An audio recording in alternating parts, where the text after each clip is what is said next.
नाज़रीन, हैदराबाद जे हाली रोड वारे इलाइक़े में हथियारबंदनि जी फायरिंग सबब हिकु ॼणो क़तल थी वियो आहे।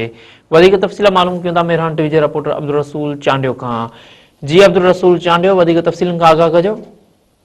जी हाँ, बिल्कुल। हैदराबाद जे हाली रोड वारे इलाइक़े में नामालूम हथियारबंदनि जी फायरिंग सबब हिकु ॼणो मारिजी वियो आहे, जंहिंजो लाश हाली रोड पुलिस ने वठी पोस्टमार्टम जे लाइ हिन वक़्ति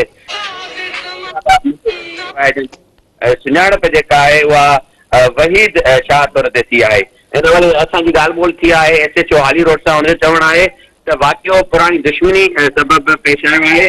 ईअं त मक़तूल जेको सैयद वहीद शाह आहे, उहो 18 साल खां वधीक जेल में बि कैद रहियो आहे। जॾहिं त हाणे आज़ाद थी आयो हो त जंहिंखां पोइ जांचदारनि फायरिंग करे हुनखे क़तल करे छॾियो आहे। जॾहिं त मक़तूल जा जेके वारिस आहिनि उन्हनि खे बि इतलाह ॾिनो वियो आहे, उहे कुझु देरि में पहुचण वारा आहिनि। जॾहिं त हिन वक़्तु लाश जो पोस्टमार्टम वारो जेको अमल आहे उहो बि जारी आहे। जी अब्दुल रसूल, अव्हां जी महिरबानी।